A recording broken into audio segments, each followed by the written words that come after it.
în afara oricăror tiparuri, să zicem,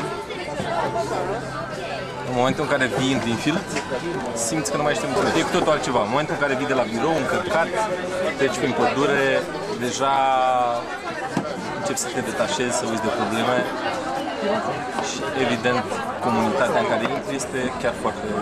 De cât timp stai? Din octombrie, anul trecut. Și care e cel mai surprinzător lucru care Am mers cu prietenii, ei sunt prietenii, da? Cu bicicleta în pădure și chiar am văzut căprioare. Două, da. Și e cu adevărat, da, interesant să mai vedem așa ceva. Și recomandați Greenfield? Oricând. La toată lumea. La toată lumea. De ce? Care sunt cele mai tare argumente? Sau e o întreagă poveste? Da, e o poveste mai lungă, că sunt lucrurile, nu știu, mai multe lucruri care definesc un ansamblu bun. În primul rând, eu personal sunt mulțumit de construcție. Finisajele nivel mediu chiar ok, nu ai ce să ceri, la urmă se reflectă în preț, nu e nimic luxos. Și